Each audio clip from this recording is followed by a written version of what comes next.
यो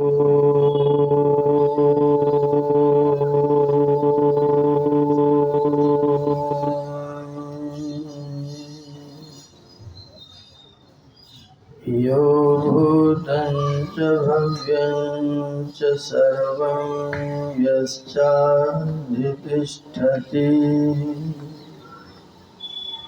सर्वस्य च केवलं तस्मै ज्येष्ठाय ब्रह्मणे नमः।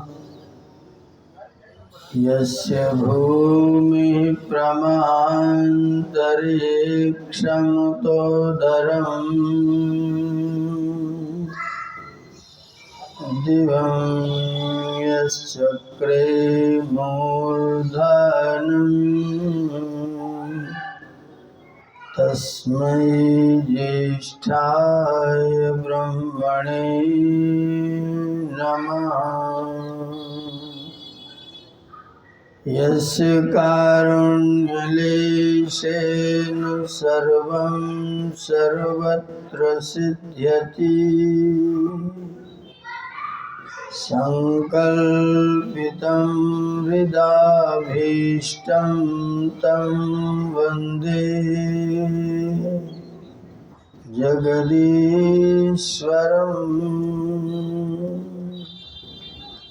वयं त्वां स्मरामो वयं त्वां भजामो वयं त्वां जगत्साक्षिरूपं नमामः।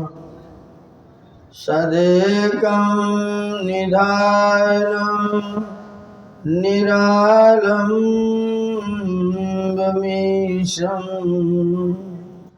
भवाम्भोधिपूतं शरण्यं व्रजामः।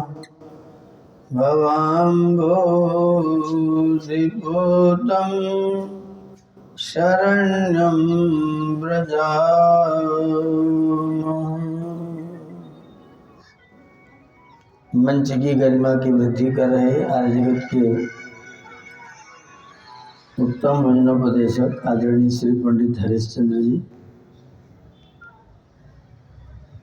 सुंदर स्वर लहरी से अपने गीतों को बड़े भावपूर्वक प्रस्तुत करने वाली बेटी कीर्ति आर्य जी, समाज के सभी सम्मानित पदाधिकारीगण, वंदनीय मातृशक्ति, समादरणीय सज्जनों, तमाम गीत आप सुन रहे थे और सारे गीतों में आप लोगों को, हम लोगों को डांटा जा रहा था। प्रभु का भजन ना किया, जीवन गंवा दिया, ओम रटंड क्यों छोड़ दिया। अगर इसे गीत के शब्दों में ना कहें, सीधा हमारी भाषा में कहें, क्यों छोड़ दिया, ओम रटंड क्यों छोड़ दिया, क्यों छोड़ा, ऐसे ही कहा जा सकता है। तो एक प्रकार से वो थोड़ा सा मधुरता के साथ में डांटा ही जा रहा था, क्यों छोड़ दिया, नहीं छोड़ना चाहिए था। अच्छा, हम सब जानते हैं कि भगवान का भजन करना चाहिए। कोई व्यक्ति ऐसा नहीं जो ना जानता, सब जानते हैं, लेकिन जब करने का अवसर आता है तो करते नहीं। ये जानने और करने के बीच में गैप क्यों होता है, इस गैप का कारण क्या है? जो हम जानते हैं उसको करने में हम चूक क्यों जाते हैं? हम सब जानते हैं कि क्या उचित है क्या अनुचित, सब जानते हैं, और न जानते हो तो ईश्वर जन्मा देता है। जब भी आपके मन में कुछ गलत करने का भाव आता है, अंदर से तुरंत ईश्वर की ओर से भाव आता है। डर लगता है, शंका लगती है, शर्म लगती है, कुछ लगता है। और जब अच्छा करने का होता है तो आनंद पैदा होता है, उत्साह पैदा होता है। ये सब जानते हैं और न जाने तो ईश्वर जन्मा देता है, लेकिन फिर भी करते बहाना बनाना, बरगलाना, आंखों में धूल झोंकना और बहानेबाजी करके दूसरे के ऊपर दोषारोपण करना, यह हम लोगों ने सीखा हुआ है। काम करें और कोई अच्छा काम हो जाए, कोई पूछे किसने किया तो क्या बोलते हैं, और बिगड़ जाए तो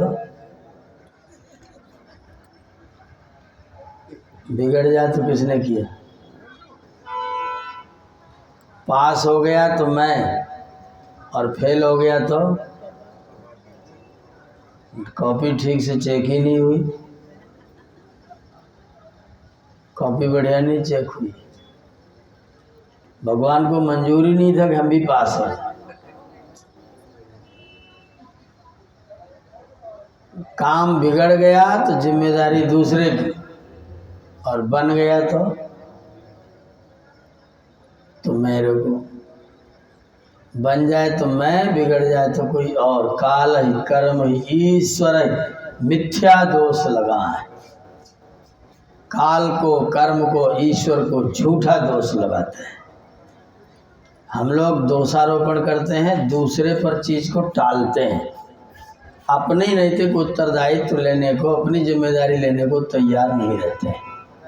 याद रखिएगा, अगर कुछ बिगड़ा है तो मैंने बिगाड़ा है, अगर कुछ बना है तो ईश्वर ने बनाया है।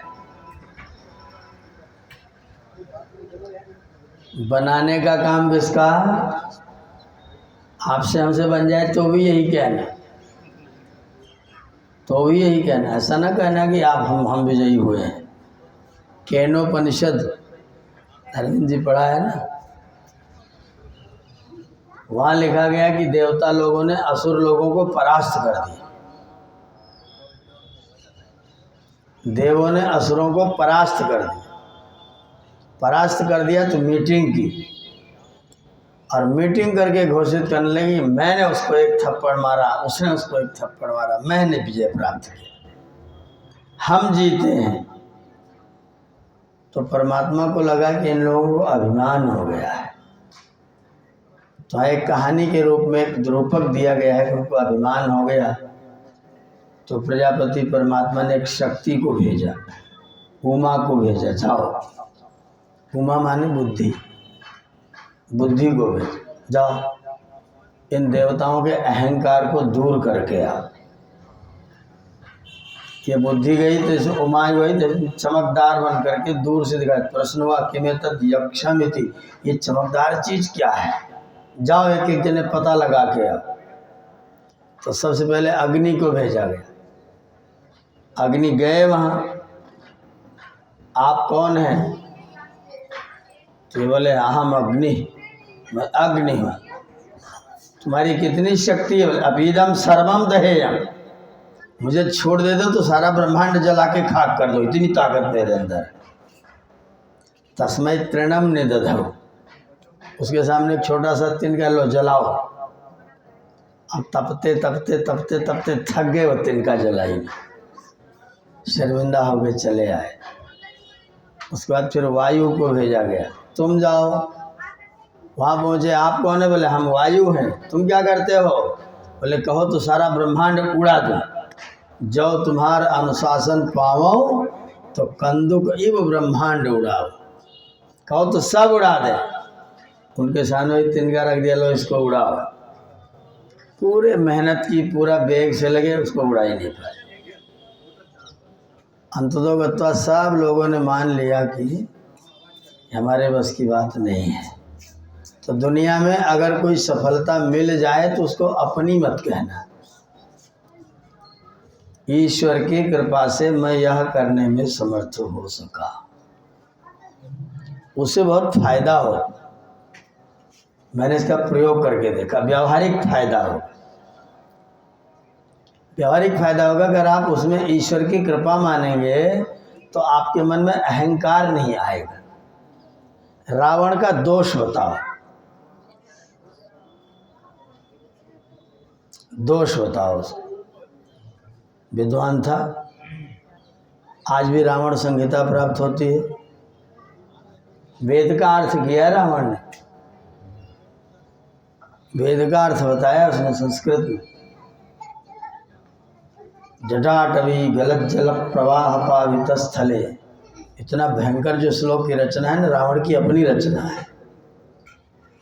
इतना विद्वान व्यक्ति था, सोने की लंका बना डाली थी उसने। गलती क्या थी? एकमात्र गलती थी अहंकार। अहंकार ने पूरा विनाश कर दिया। 9 लाख साल हो गए, हर साल जलाया जाता बेचारा। 8,67,122 साल हो गए रावण को जलाते जलाते। गलती कितनी थी? एक गलती, अहंकार। और हमारे अंदर अगर आप कोई कार्य में सफल होते हैं तो अहंकार होगा, तो वही रावण वाली गलती तो हमारी भी तो है। अगर रावण अहंकार कारण मारा जाता है तो हमारा क्या होगा? अगर हम ईश्वर की ओर से उसको मानेंगे तो हमारे 2 फायदे होंगे। एक फायदा होगा कि अहंकार नहीं आएगा, दूसरा फायदा आएगा कि बंधन नहीं होगा। ध्यान दीजिएगा, हम जो काम करते हैं अगर उस काम से हमको सुख मिलता है तो दोबारा करने का मन बनता है। अगर दुख मिलता है तो छोड़ने का मन करता है। मन करता है लेकिन याद जरूर रखते हैं, छोड़ते नहीं हैं। हमारा आपसे बाजार में चलते तो कोई विवाद हो जाए, मान लीजिए विवाद हो गया किसी कारणवश, अगले दिन आप मिलेंगे तो क्या देखेंगे? मुझे किस दृष्टि से देखेंगे? बहुत दुष्ट है, अगर इसका कुर्ता फाड़ने को मिल जाए तो अभी फाड़ दें, बहुत नालायक है। मतलब फिर से द्वेष वाले भाव उसे याद जरूर करें, नेगलेक्ट नहीं करेंगे, उपेक्षा नहीं करते हैं। ये हमारी बहुत बड़ी गलती है। और जब आप उपेक्षा नहीं करते हैं तो आप उसकी गलती उसका कुछ नहीं बिगाड़ते, अपना बिगाड़ते हैं। क्यों? संसार का नियम है, ध्यान दीजिएगा, संसार का नियम है आप जिससे अत्यंत प्रेम करते हैं और जिससे अत्यंत घृणा करते हैं, उन दोनों को परमात्मा आपका पड़ोसी बना के पैदा करता है। ये दर्शन का सिद्धांत है। आप जिससे प्रेम करते हैं, प्रेम में बार बार याद करते हैं, और या फिर द्वेष में बार बार याद करते हैं, दोनों ही के संस्कार बनते हैं। और जिसके साथ आपके ज़्यादा संस्कार बनते हैं उसको परमात्मा आपके निकट बनाता है, निकट पैदा करता है। अगर भाई भाई से दुश्मनी करे तो चिंता मत करना, वो आपके कारण से ही कर रहा है। आपने उसके साथ द्वेष का बीज बोया हुआ है। पति पत्नी में मुकदमा चल रहा हो तो जान लेना हम कहीं न कहीं इसमें बीज बो के आए, खराब वाला नुकसानदायक बीज बो के आए हैं। और प्रेम कर रहे हैं तो भी अच्छी बात, तो हम प्रेम वाला बीज बो के आए हैं। द्वेष का बीज बोएंगे तो एक छत मिलेगी, प्रेम का बीज बोएंगे तो एक छत मिलेगी। तो बीज बोना चाहिए कि नहीं बोना चाहिए? बीज नहीं बोना चाहिए, क्योंकि बीज बोएंगे तो फंसेंगे, बंधन होगा, मुक्ति नहीं होगी, बंधन होगा। तुझे भूलना तो चाहा लेकिन भुला न पाए, तुझे जितना तुझे भुलाएं तो उतना याद आए। याद आएगा तो संस्कार बनेगा, संस्कार बनेगा तो बंधन होगा, फिर वही आएगा, फिर वही आएगा। ऐसे ऐसे पड़ोसी आएंगे, तुम्हारे जगने से पहले अपनी दुकान में झाड़ू लगाएंगे और झाड़ू लगा के सारा कूड़ा तुम्हारे सामने कर देंगे और करके अंदर जाके कमरा बंद कर लेंगे। आप जब उठोगे तो अपना भी झाड़ोगे, उसका भी झाड़ोगे।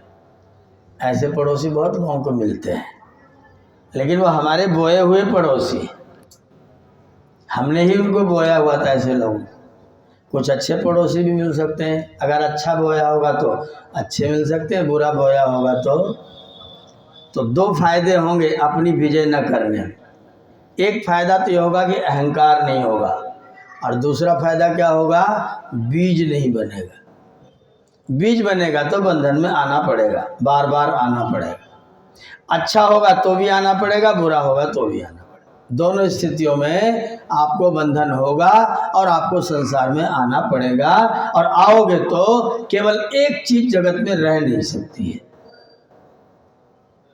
कोई एक चीज अगर रह सकती तो ईश्वर के अतिरिक्त और कोई नहीं। हर चीज हमेशा दो रहेगी। सुख रहेगा तो पीछे पीछे दुख भी रहेगा। सुख बिना दुख के रह ही नहीं सकता है, सीधी बात ये जान। दुख ना हो तो सुख हो ही नहीं सकता है। दुख है इसलिए सुख का पता चलता है, और सुख है इसलिए दुख का पता चलता है। ना तो सुख अकेला रहेगा, ना तो दुख अकेला रहेगा, दोनों साथ में रहेंगे। सुख रहेगा तो दुख भी रहेगा। आओगे तो जाने को तैयार रहो। अगर संसार में आएंगे तो यही रहेंगे क्या? हम ऐसे गैर समझदार लोग हैं जो आने में खुशियां मनाते हैं और जाने में। अच्छा, मैं परमात्मा से प्रार्थना करूं, परमात्मा मेरी बात मान जाए कि आज के बाद धरती पर कोई व्यक्ति मरेगा नहीं। परमात्मा ऐसा कर दे तो आगे आने वाले 50 साल के बाद धरती पर कैसे लोग रहेंगे? बूढ़े की जवान, पूरा संसार बूढ़ा होगा, सारा जगत बूढ़ों का होगा। बच्चे होंगे क्या फिर खेलने वाले, किलकारी मारने वाले? जब जाएंगे नहीं तो आएगा कौन? जब जाओगे ही नहीं तो आओगे कहाँ से? आने वाले कहाँ होंगे? इसलिए अगर बच्चे चाहिए तो बूढ़ों को हाथ जोड़ के विदाई। बच्चे नहीं चाहिए तो बूढ़ों को पाल के रखिए, और खुद भी जाने की तैयारी मत करिए। हम तो यहीं रहेंगे, लंगड़े लंगड़े चलें, दिखाई न पड़े, सुनाई न पड़े, कुछ भी हो, रहेंगे, जाएंगे नहीं, क्योंकि जाना दुखदायक है। अगर आप आने का स्वागत करो तो जाने का भी स्वागत करो। मैं गुजरात में 4 साल रहा अध्यापक। जिस किसी घर में जाता था, जब बाहर निकल सब लोग बोलते आवजो आवजो आवजो है ना, फिर आइएगा। एक दिन बहुत सारी माताएं मेरे सामने बैठी थी सुरेंद्र नगर में, हजारों माताएं, हजारों, बहुत बड़ी संख्या। मैंने उनसे पूछा आवजो का अर्थ क्या है? आवजो माने क्या है? बोली आवजो माने फिर आइएगा। मैंने कहा नहीं, आप गलत बोल रहे हैं। बोले फिर क्या अर्थ है? मैंने कहा आवजो माने जल्दी जाइए। ले क्या मतलब हुआ? मैंने कहा नहीं जाएंगे तो आएंगे कैसे? अगर जाएंगे ही नहीं तो आवजो होगा कब? आवजो बोलने का मतलब है अब इधर को मुंह मत करना, सीधा निकल जाओ, दोबारा फिर आना, अभी तो जाओ, कम से कम इस समय तो पिंड छोड़ो। आवजो माने अभी तो जाओ। अगर आवजो इसका मतलब जाओ, और जाओगे तो ही आ सकते हो। आना है तो जाना निश्चित, और जाना है तो आना भी। तो फिर क्यों चिंता करनी जाने की? फिर जाते समय दुखी क्यों होना है? जाने का आनंद लीजिए, जाने का स्वागत करिए, हमेशा तैयार रहिए। जो अच्छा बो के गए होंगे आने में आनंद मिलेगा, और बुरा बो के गए होंगे तो आएंगे तो बहुत विकराल स्थितियां होंगी। आप देखते होंगे कैसी बच्चा पैदा करते समय माँ मर गई, बहुत लोग होंगे ऐसे। पैदा होते समय ही माँ चली गई, 2-4 साल के थे पिताजी भी चले गए। गुरुवर बिरजानंद दंडी नाम सुना है ना? बचपन में माँ चली गई, 5 साल में चेचक हुई, अंधे हो गए, पिता भी चले गए। घर में बचे भैया भाभी। भाभी इतनी समझदार थी कि दाल रोटी परोस देती थी, और जब खाने के लिए रोटी तोड़ते थे तो दाल वाली थाली हटा लेती थी। अंधा व्यक्ति, अंधा बच्चा, कल्पना करिए आप माताएं, कैसा आपका चित्त कहेगा। वो रोटी तोड़ता है, ये श्रीमती जी थाली खींच ले रही, वो जमीन में रोटी ऐसे कर रहा है। तब ये पटिया संगमरमर थोड़ी वहाँ लगा हुआ, सब कच्ची ज़मीन थी। और रोटी ऐसे कर रहा है, दाल ही नहीं मिल रही है। दाल में परसने के बाद थोड़ी सी राख डाल दी। ये स्थिति थी बिरजानंद जी की। भोजन कराने के लिए बैठे, चटनी बनाई है, देवर जी चटनी खाओ। और चटनी में कुछ नहीं था, केवल टोटल मिर्च। अब आदमी स्वाद के लिए चटनी खाएगा तो कान से, नाक से, आँख से, कुल हालत खराब। दाल गायब, सब्जी गायब है ही नहीं। एक दिन भाग गए घर छोड़ के, आत्महत्या करने गए थे। घर छोड़ के भाग गए मरने के लिए। ऐसे जिंदगी से क्या फायदा है। आत्महत्या करने गए नदी किनारे, पूछते पूछते वहाँ पहुँचे, टेकते टेकते वहाँ पहुँचे तो कोई पंडित जी अष्टध्यायी पढ़ रहे थे। पानी में खड़े होकर अष्टध्यायी दोहरा रहे थे। उनको आवाज़ आई तो वहीं जाके चुपचाप बैठ गए। पंडित जी पूरी अष्टध्यायी पढ़ करके जब बाहर निकले, बोले तुम यहाँ क्या कर रहे हो?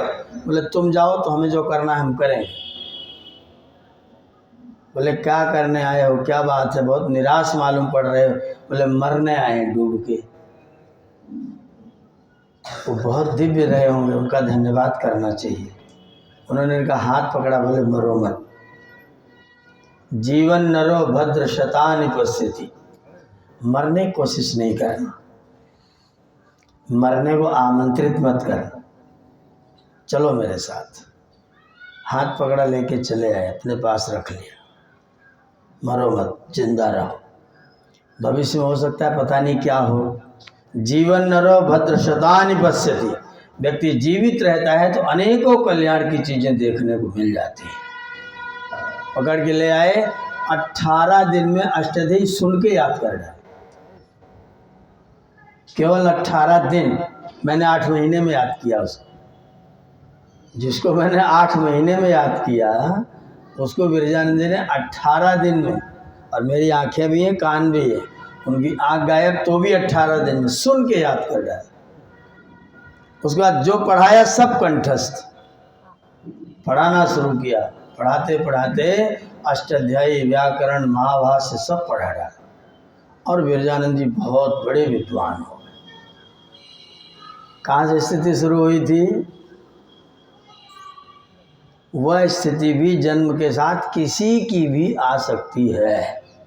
जिसने जैसा बोया उसको वैसा ही। तो किसी को दोष मत देना कि माता ने गलती की, पिता ने गलती की, भाभी ने गलती की, भैया ने। किसी की कोई गलती नहीं है, सब तेरे कर्मों का ही सब। ना तो देर है ना अंधेर है, तेरे कर्मों का ही सब फिर। नहीं तो देर है न तो अंधेर है, सब मेरे कर्मों के कारण से। जिसने जैसा जैसा किया है वो वैसा वैसा भुगतता है। बिरजानंद जी पढ़े और इतने कट्टर हुए, टाइम के इतने पंक्चुअल कि अलवर के महाराज ने कहा हमको पढ़ा दीजिए।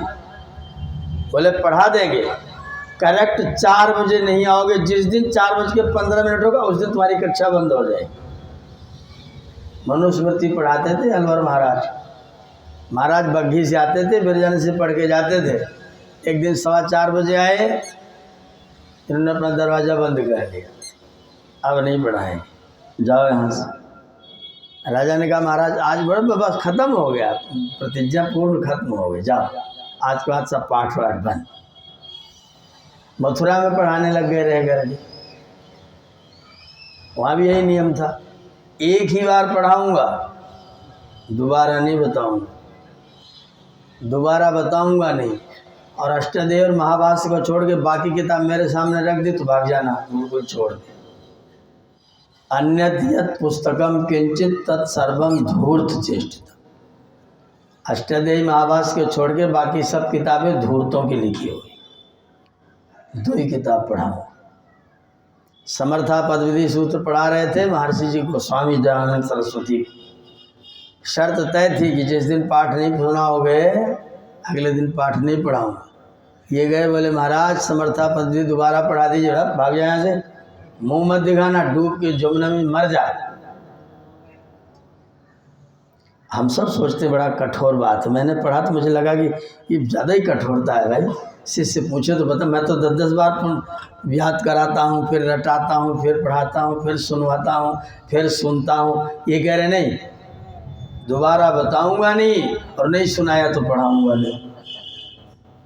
चले गए यमुना में, खड़े खड़े ध्यान करते रहे ध्यान आ गया। फिर दौड़ के बोले महाराज याद आ गया। बोले बैठ जा पढ़। आज उन विरजानंद को हम सब लोग प्रणाम करते हैं। किसके कारण से? कर्म के कारण से।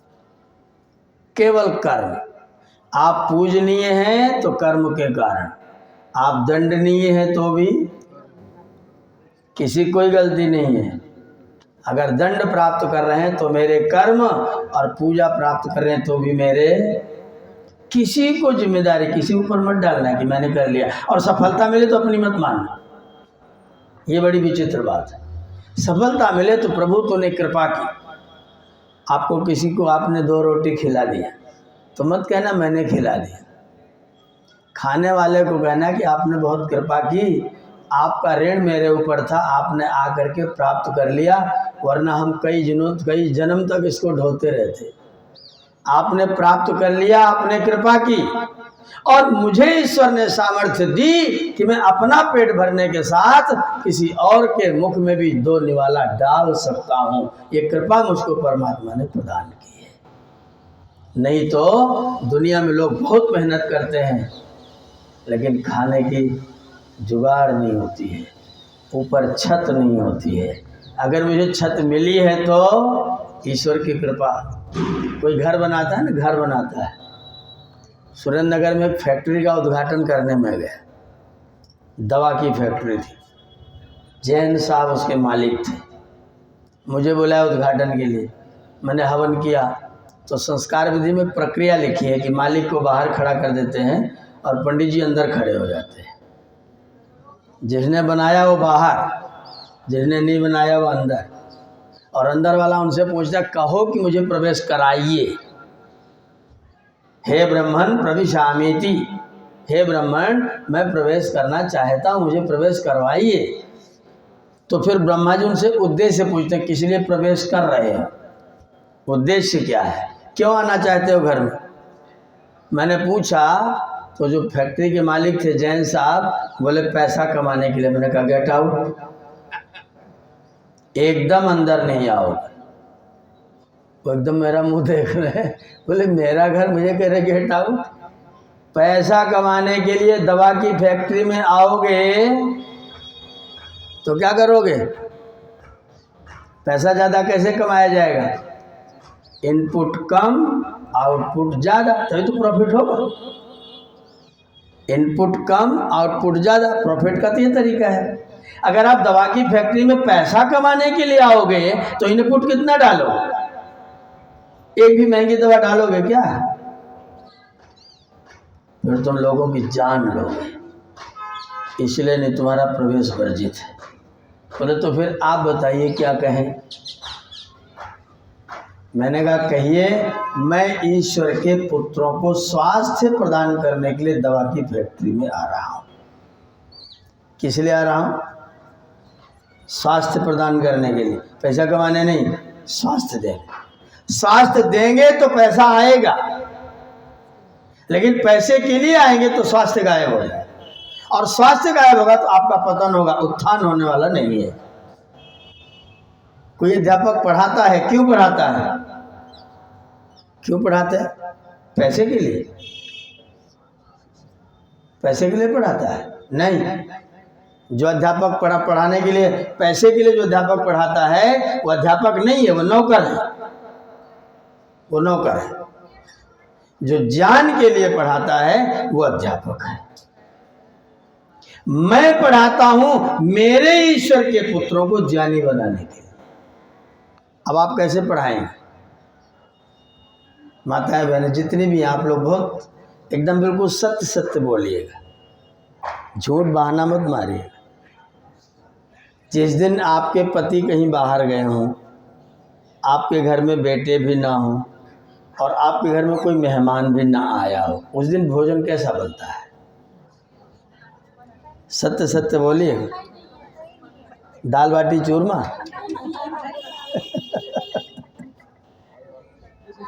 खीर पूड़ी बनाते हैं? नहीं बनाते, नहीं बनाते। मुझे आज तक देश की किसी माता ने कहा उस दिन हम खीर पूड़ी बना के खाते हैं।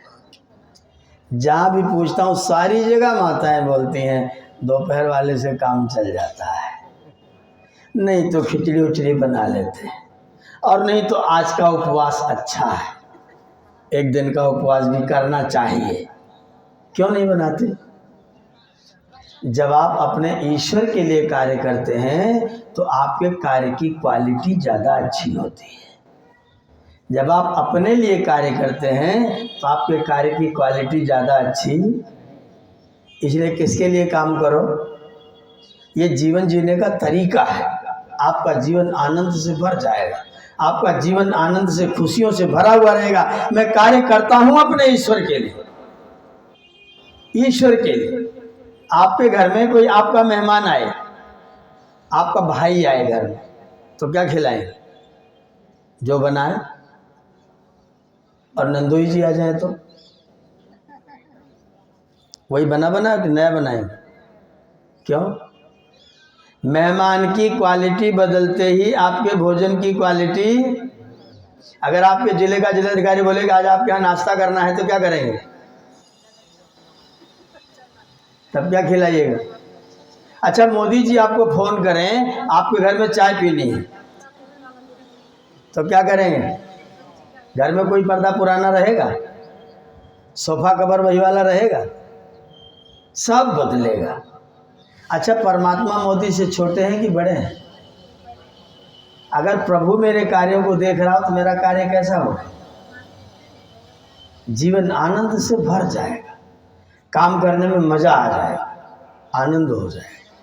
मैं अपने कार्यों को, मैं अपने ऋषि ने लिखा कि प्रतिदिन प्रातः से न्यून से न्यून, क्या कहा? न्यून से न्यून 1 घंटा भगवान का ध्यान करना। मैं कहता हूं कि 24 घंटे भगवान का ही ध्यान करना और कुछ करना ही। 24 घंटे भगवान का ध्यान कर।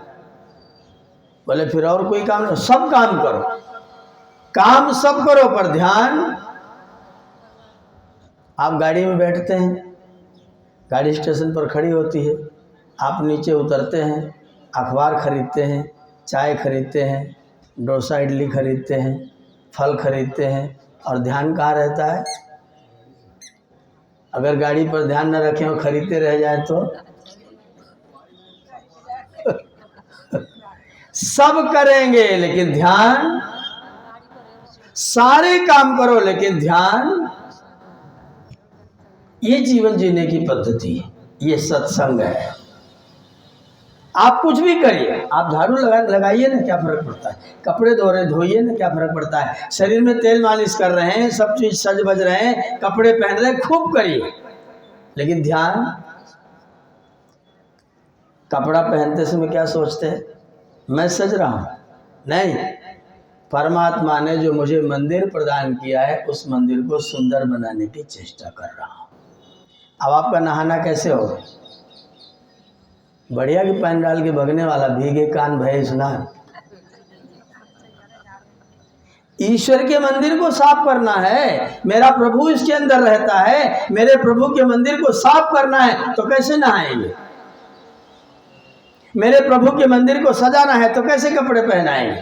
उत्तम क्वालिटी का काम करेंगे आप, ध्यान ईश्वर का रहेगा, ध्यान परमात्मा का रहेगा। मैं एक दिन बाल में कंघी कर रहा था तो मैं सोचा, करते करते मैं वो सोचता ईश्वर वाला ही रहता हूँ, काम दूसरा करता, काम सोचता ईश्वर वाला रहता हूँ। तो बाल में कंघी करते करते मेरे दिमाग में प्रश्न आया कि भगवान ने सीधी दीवार खड़ा करके सीधी छत क्यों नहीं डाली? आपने कभी ऐसा सोचा? मैं ये खुराफात वाला प्रश्न सोचता रहता हूँ। खोपड़ी ऐसी ऐसी गोल गोल क्यों बनाई? सीधी दीवार खड़ी करते, सीधी छत डालते। नहीं, कोई तर्क सूझेगा? मेरे प्रश्न पैदा तो मैं सीधा बच्चों में गया, अपने गुरुकुल के बच्चों में गया। मैं बैठा, मैंने कहा मेरे मन में प्रश्न है, सवाल का जवाब सबको लिख के देना है। क्या प्रश्न है? परमात्मा ने सीधी दीवार खड़ी करके सीधी छत क्यों नहीं डाली? हानि बताओ, लाभ बताओ। बच्चों ने बड़े विचित्र विचित्र जवाब दिए, विचित्र विचित्र जवाब। एक ने कहा अगर ये ऐसा होता और छत ये होती, उस पर कोई चीज़ गिरती तो धंस जाता, गोल है तो सरक जाता है, पानी डालते हैं सरक जाता है। अगर ये सिर ऐसा होता ना, हमेशा आपको जुकाम रहता, हमेशा जुकाम, 12 महीने जुकाम रहता। क्यों? पानी यहाँ रुकता, शीत गिरती यहाँ रुकती।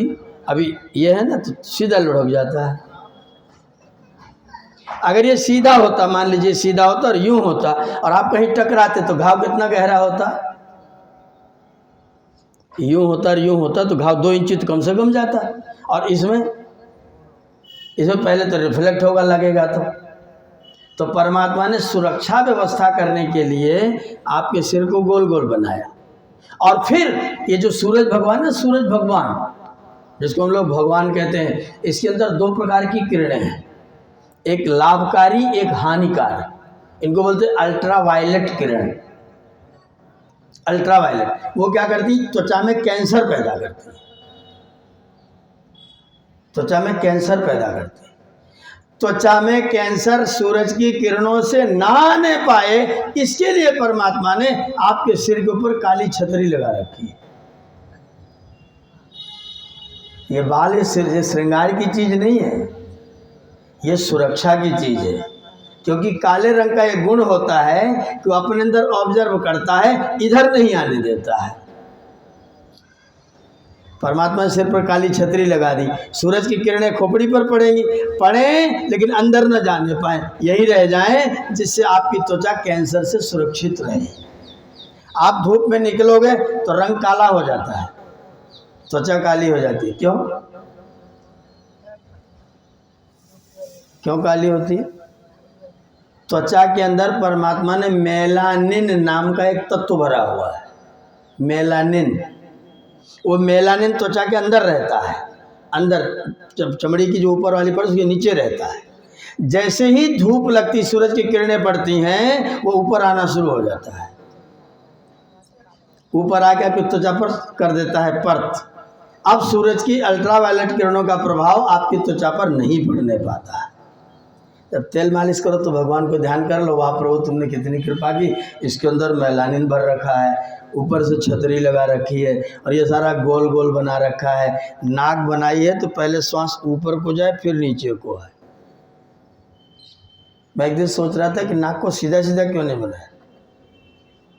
ये जो यहाँ से यहाँ आई है, ये सीधा यहीं छेद होता मुंह के ऊपर, तो कैसा रहता? नुकसान होता कि लाभ होता? बहुत भयंकर नुकसान होता। श्वास हम लेते हैं, ऑक्सीजन लेते हैं, प्राण लेते हैं, प्राण आकर के सीधा मस्तिष्क में टक्कर मारता है। ये भ्रिकुटी है ना, भ्रिकुटी, यहाँ पर एडा, पिंगला और सुषुम्ना 3 नाड़ियों का यहाँ पर जोड़ है, संगम है। और आपका प्राण जब संगम पर जाता है तो आपका मस्तिष्क चेतना प्राप्त करता है। अगर ये सीधा यहीं जाता ना तो आपका मस्तिष्क हमेशा ही सूखा रहता, कुछ विचार इसमें पैदा ही नहीं होता। तो परमात्मा नाक को बनाया यहाँ से। फिर एक मैं व्याख्यान दे रहा था, एक सज्जन खड़े हो गए, बोले तुम खाली परमात्मा के वकील बनते हो, अगर परमात्मा ऐसे चाहते तो नाक को यहाँ लगाए होते, यहाँ से सूंड ऊपर को लगाते। अच्छा कल्पना करो ऊपर को लगाते तो क्या होता? मैंने कहा श्रीमान जी, अगर ऊपर को लगाते और पानी बूंद ओस जो गिरती तो कहाँ गिरती?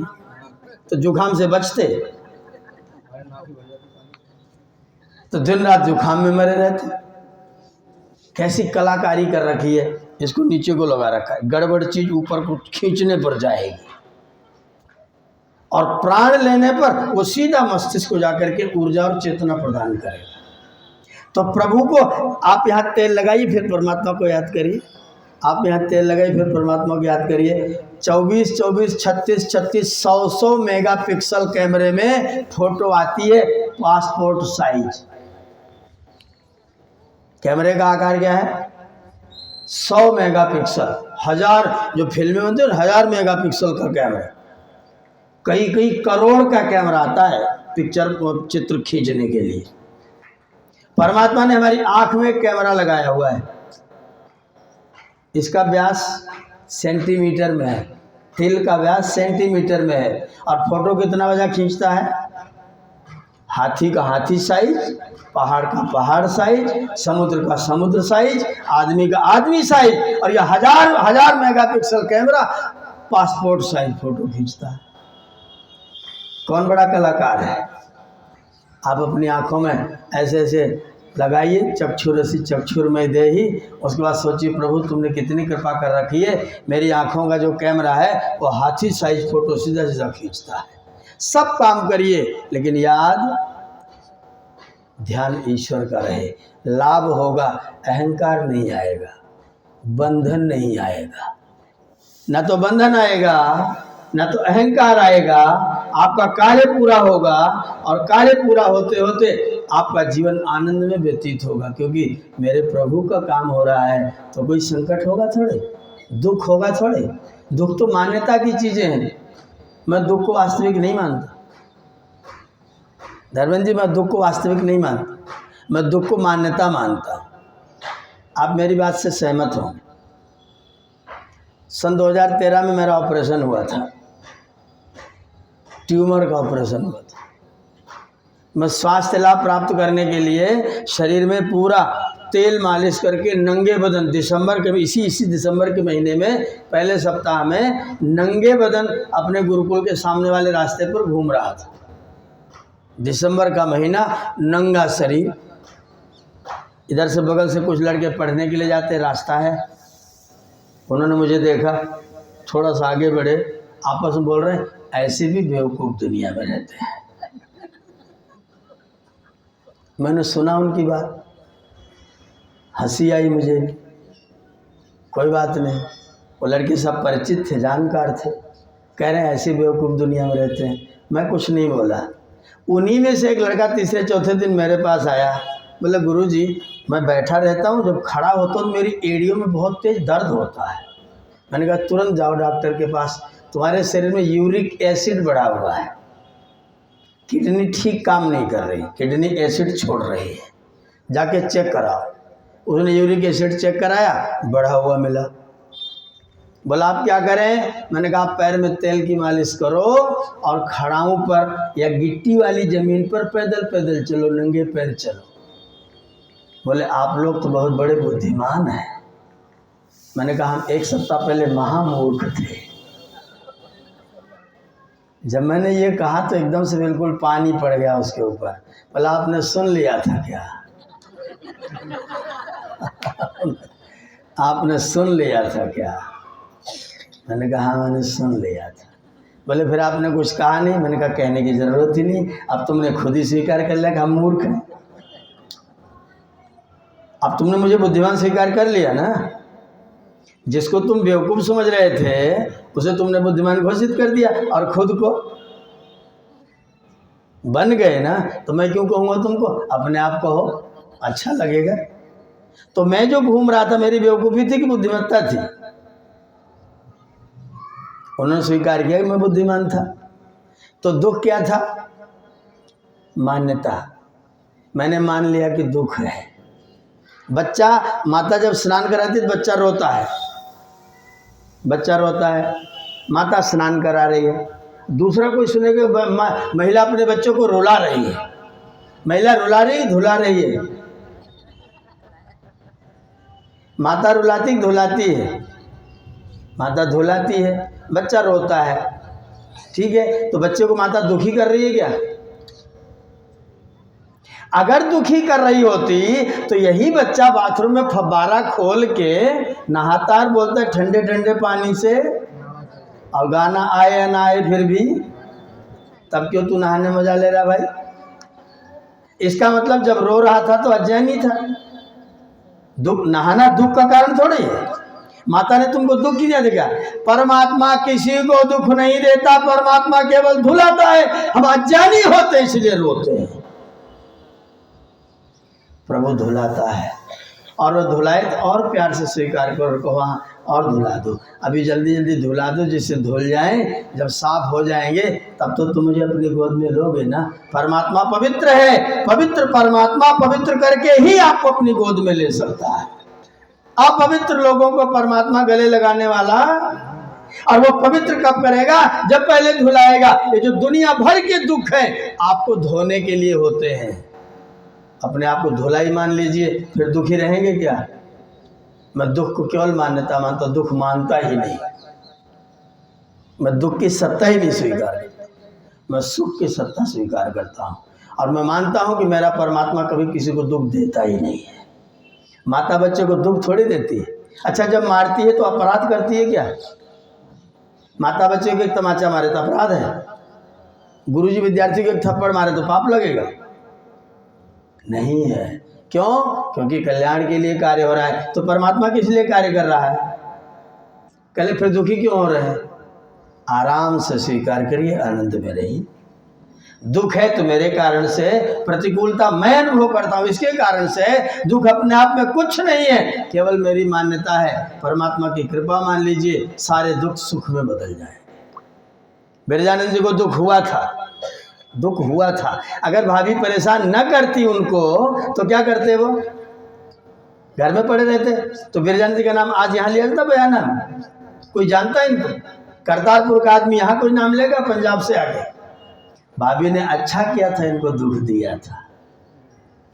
अगर दुख न देती भाभी, अगर इनको बहुत आदर करती, देवर जी आओ पसेरी खाओ, तो देवर जी खटिया तोड़ते रहते, वहीं पड़े रहते।